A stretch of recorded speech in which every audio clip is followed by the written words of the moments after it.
Almost 1400 years ago, a group of 72 men, women and children stood in the face of 30,000 soldiers in the deserts of Karbala. Among the 72 was a man known to be as one of the leaders of the Youth of Paradise. He was a man who refused to bow to tyranny and ignore oppression. He was a man whose slogan and message resonates eternally through the winds of time. He is Hussein ibn Ali, the revolutionary martyr and the grandson of the Messenger of Allah, Muhammad sallallahu alayhi wa alihi. This film seeks to understand why this battle is important to millions across the globe, what it taught humanity, who holds on to the message, and why the world refuses to forget Hussein.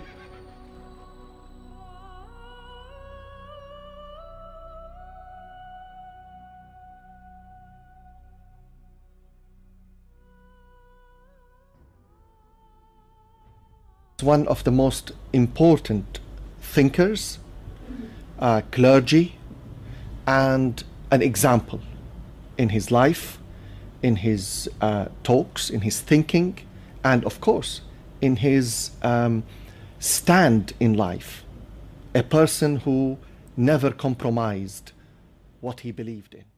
To understand the importance of Imam Hussein, we need to go back to the time of the Prophet himself. Sayyidina Imam Hassan and Hussein radiyallahu ta'ala anhuma are such profound, unique qualities that cannot be underestimated.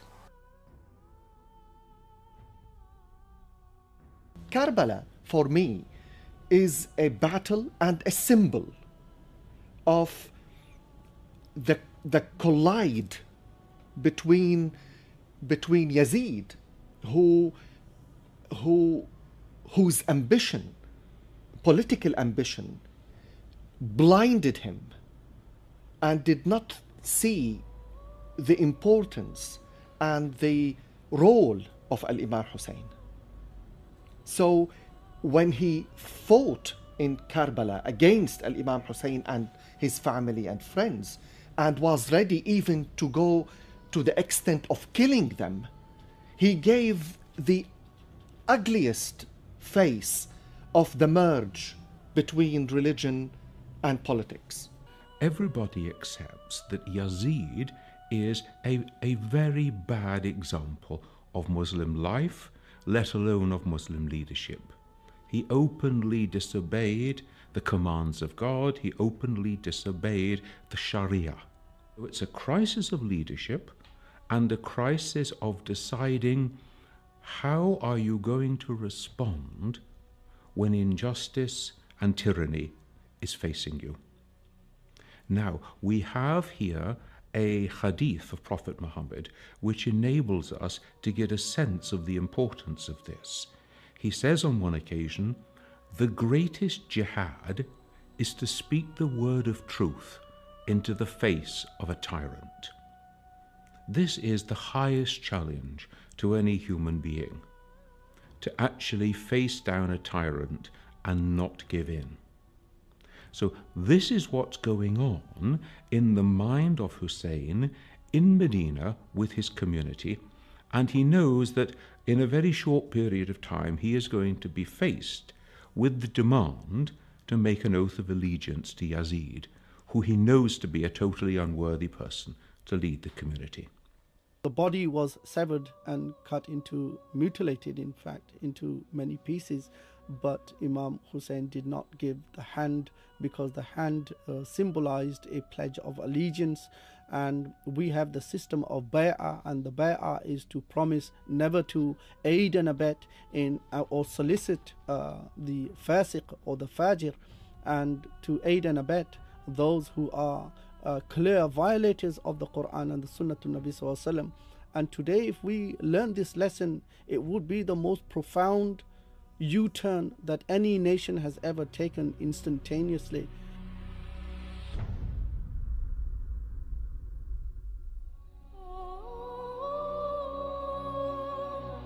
On his journey to Kufa, which was brutally intercepted in Kerbala's deserts, Imam Hussein was joined by 72 members of his family and loyal companions. This fact in itself upholds the nobility of Hussein, for he was prepared to sacrifice all he had and all he loved to maintain the purity of his grandfather's divine message. Something dramatic has happened in the Muslim community at this stage. We're not even yet 50 years after the death of the Prophet, and we are about to see the Prophet's own grandson being massacred. The night before the battle, Imam Hussein gathers together his people and says to them, look, tomorrow we're going to be attacked. Please, it's me they want. Go away, leave. And they respond, we won't go, we will stay, we will die with you. And now we see another huge human dimension of the question. What do you do if you are the supporter of an upright, honest, just person who is facing injustice? Do you stand with him, even at the cost of your own life? Or do you run to save yourself? Now remember, none of these people knew what was going to happen. So we're not only talking about them being willing to sacrifice their own life, but also the lives of their women and the children. Is there anything in life worth dying for? Is there anything so important that you are prepared to take a stand on it and not give in, even at the cost of your own life? The petals of the beloved Prophet Muhammad ﷺ, the children of Sayyidina Imam Ali Karramallahu Ta'ala Wajhahul Kareem, who were placed upon the shoulder of Rasulullah ﷺ, and whose lips and whose cheeks and foreheads were flowered with the love of Rasulullah sallallahu ta'ala alayhi wa alihi wasallam. Imagine being born to that family. Imagine that body, that flesh being and emanating from that source. There is absolutely no doubt whatsoever with the verse of the Holy Quran and the mandatory requirement of the love of the Ahlul Baytul Athhar. قل لا أسألكم عليه أجرا إلا المودة في القربى. Tell them, Ya Rasulullah sallallahu alaihi wasallam, you are so humble, you don't want to request anything from anyone, but rather إلا المودة في القربى, except that you have love for my family. Such a beautiful notion. It doesn't take much expense. It doesn't take anything other than this consideration for the love of the Ahlul Baytul Athhar. Karbala tells me, as a Christian priest, be very careful that faith does not go down the road of competition to control people's lives, but rather to give an example of sacrifice. Al-Imam Hussein did not sacrifice his life in order to control the people. No, he sacrificed his life as well as Jesus Christ sacrificed his life, that we may have life, that our lives become better quality. So it's a matter of quality of life rather than it's a matter of a political game and political ideology. Al-Imam Hussein faced with courage and with enormous faith the corruption of religion. And I do believe that the corruption of the best is the worst, and the corruption of religion can be demonic. And Yazid gave the example of the ultimate corruption of religion, where Al-Imam Hussein gave an ultimate example of the purity of faith. Characters from the battle have become symbolic. There is Hur, who betrayed but was forgiven, and Abbas, the heroic half-brother, whose hands were mutilated whilst trying to quench the thirst of the children. Al-Hur is lined up with the Umayyad army, and he knows that he is soon going to be given the order to attack. And he breaks ranks, and he rides down to Imam Hussein.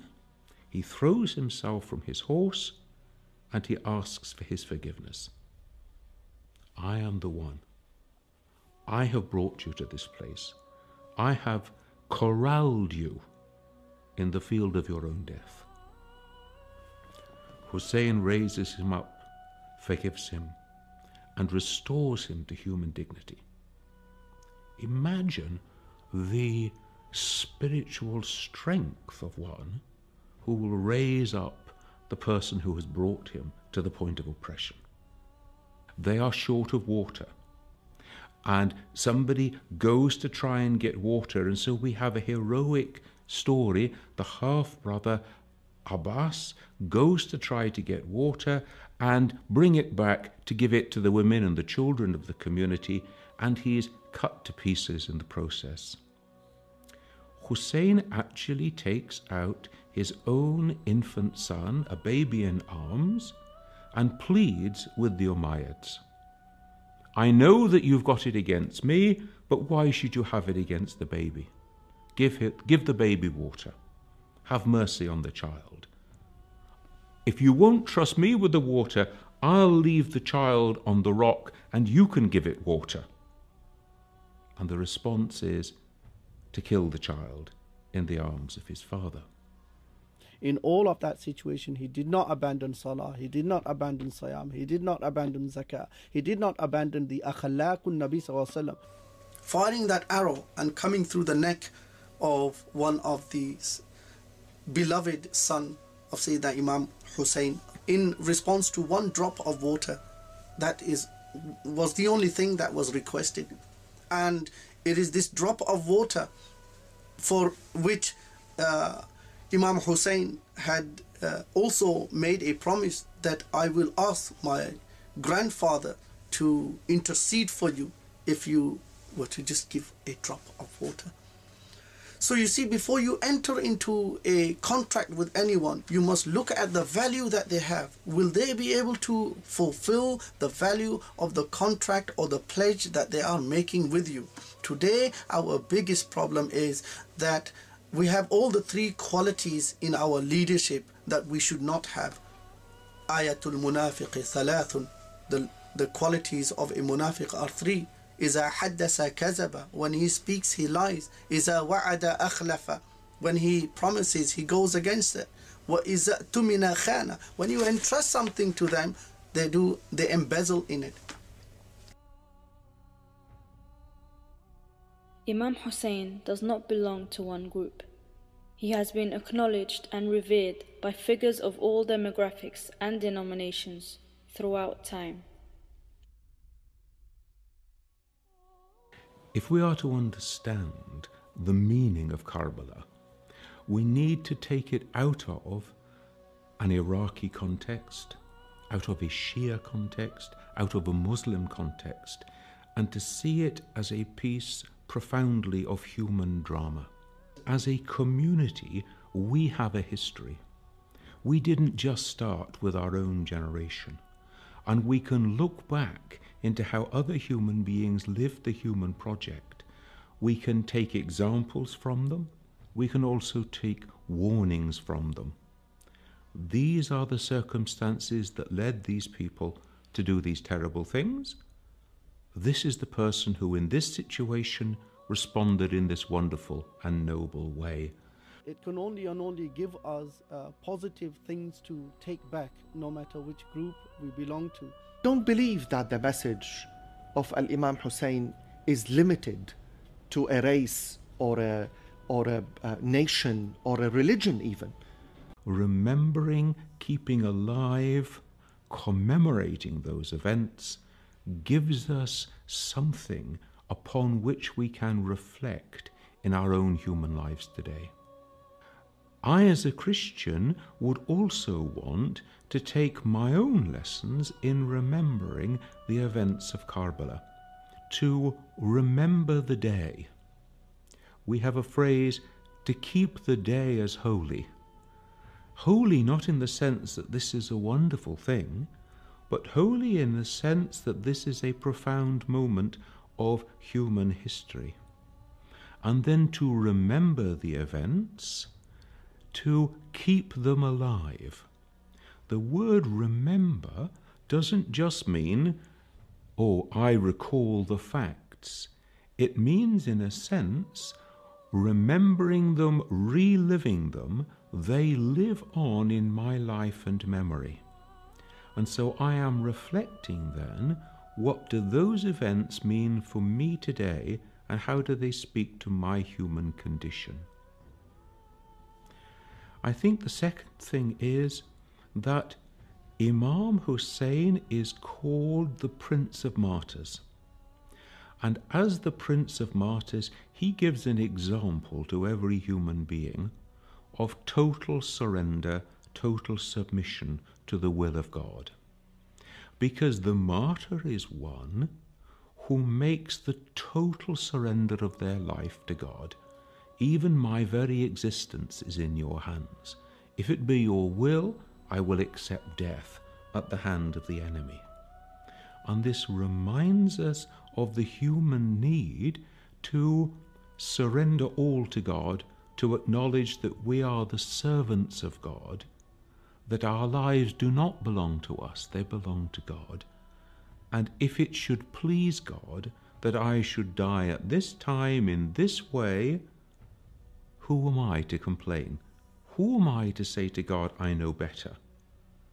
So martyrdom is a profound example of human submission, of human acceptance of the divine will in all things. Now, we may not be called to martyrdom today, but we are called to submit to the will of God today in every way.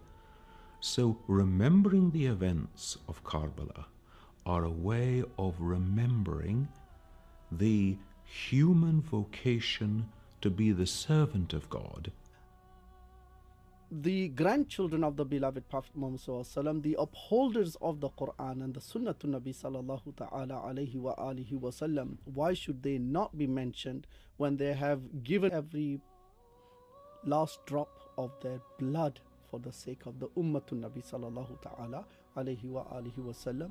It is only rightful that we are able to remember, commemorate, because in remembering and commemorating, you are telling the foes that here we are, they are not forgotten, they are alive in our heart. Allah has preserved their bodies, Allah will preserve them forever. If the severed head of Sayyidina Imam Hussein radiallahu ta'ala an was still reciting the Quran on the spear, then our iman has not moved from there. Our iman is that he still is reciting the Holy Quran. This is the maqam, the karama of Sayyidina Imam Hussein radiallahu ta'ala an, and that we need to commemorate personalities like that. It is mafrudun alayna, it is fard upon us. It is the only way we can show to Allah subhanahu wa ta'ala we are submissive to you. How can we be submissive to Allah without remembering his anbiyas? If we want to remember the anbiyas, we will have to follow their sunnah and their advice. How can we claim to have remembrance of the anbiya alayhimus salatu wasalam when we do not remember those people who have preserved the actions and the sayings and the doings of the anbiya alayhimus salatu wasalam? And they are the greatest and the elite amongst us. Ala inna awliya Allahi la khawfun alayhim wa la hum yahzanun. Indeed, the awliya Allah, the friends of Allah, are those who have no fear or worry whatsoever, because they've never done anything for their own sake. They've only done things for the pleasure of Allah subhanahu wa ta'ala. I think there is often a misconception and misunderstanding that the Ahlul Sunnah wal Jama'ah do not commemorate Muharram. Myself, I am an Ahlul Sunnah wal Jama'ah. In here we have not only 10 days, but the whole of the month of Muharram is commemorated and dedicated in the remembrance and building up from the verses of the Quran to the Ahlul Baytul Athar. So we consider them absolutely valid. We consider mentioning them part of our ibadah, part of our way of life. The Ahlul Sunnah wal Jama'ah maintain the importance of the dhikr, and the importance of transferring the pledge of the love of the Ahlul Baytul Athar. I am from among that category, and I sincerely love and I am connected with the Ahlul Baytul Athar. What I find so attractive about the life of Imam Hussein is the many dimensions of his life. Even just in these few days leading up to Karbala itself, we see some remarkably virtuous aspects of the life of Hussein. He is generous and kind with the enemy. He gives them water. He gives their horses water. He gives them, as it were, human dignity and respect. The way that we treat our enemy.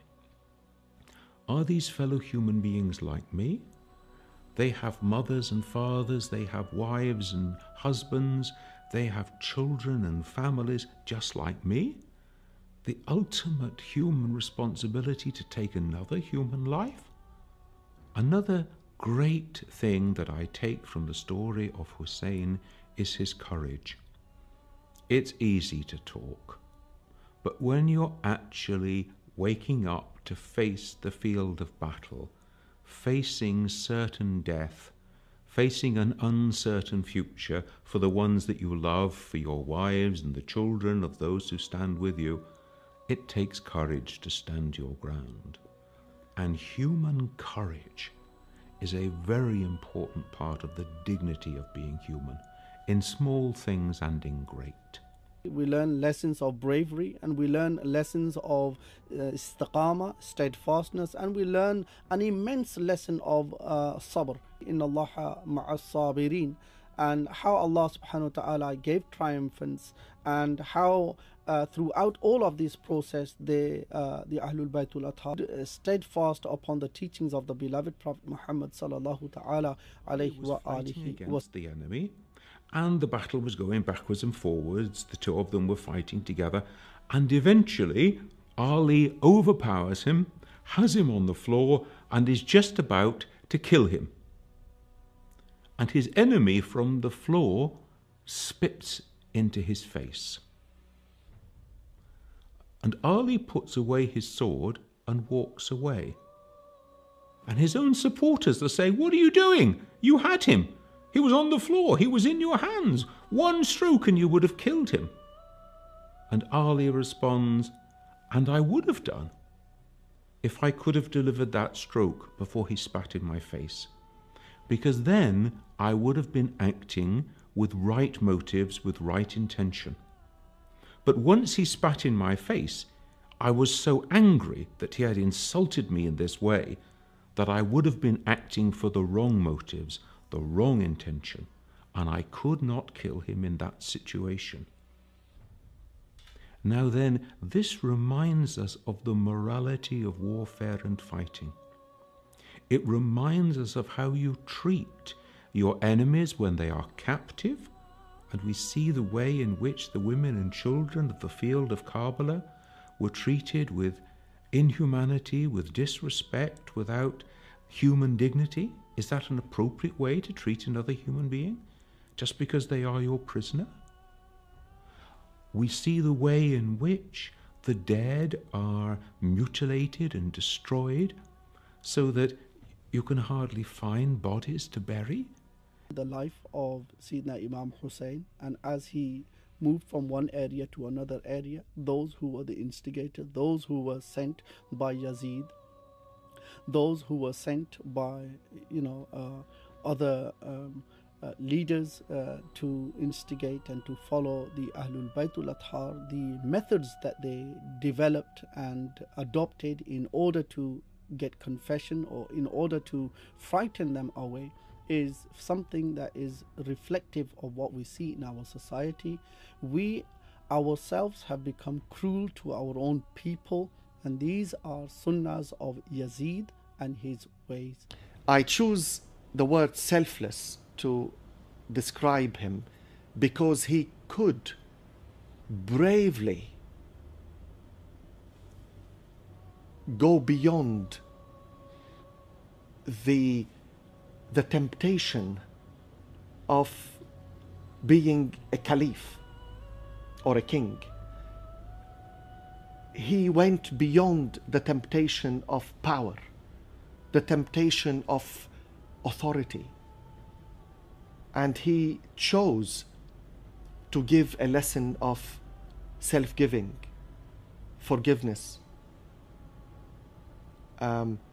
accepting to sacrifice his life in order not to compromise his beliefs and faith.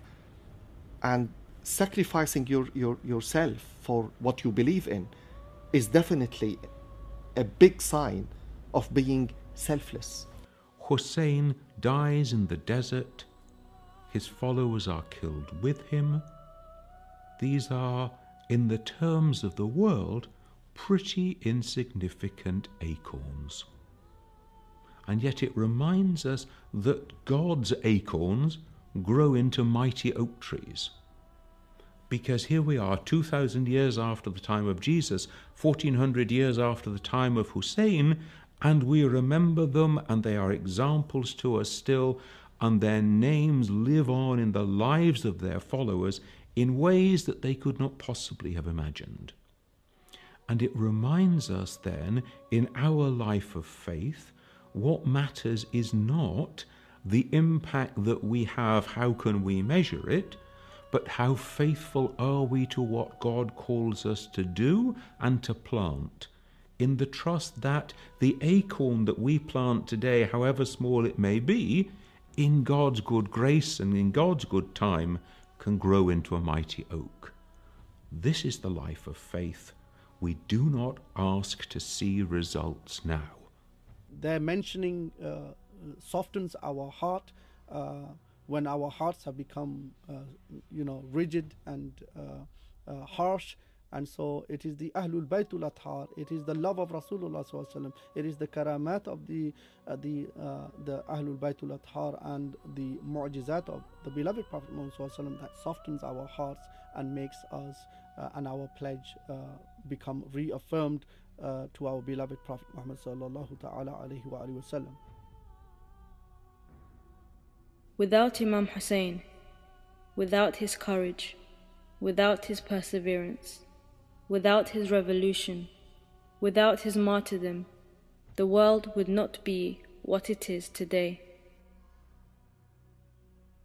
We should celebrate the achievement of Al-Imam Hussein. Look at the impact of such a person, not only on his community, on his religion, his impact on the world. So without him, the world will be a poorer place in wisdom, in faith, and in courage. And because of that, I feel it's an opportunity for me as a Christian to look at a great person like this and celebrate his life. Every day we have the opportunity to live the Karbala spirit. Every day we have the opportunity to show those higher virtues that Hussein showed. And so Hussein becomes a role model, an example for every human being. There is no better word than a rose. A rose without color, made out of light, can you imagine? That gives off a fragrance far better than any other rose. There is no better word than the word rose. The word rose petal occurs in Hadith Nabi Sallallahu Ta'ala Alaihi Wasallam. Many other words, there can always be an exchange of a better word. Our words are manifest and dependent on our ability to grasp and there will always be. But the description of them being a rose certainly befits them. Although differences exist between world religions, Hussein is a tying knot, connecting all believers and non-believers alike to their inner humanity. Memories of Karbala will forever be etched in the minds of believers and revolutionaries, for Hussein goes beyond our vision and understanding.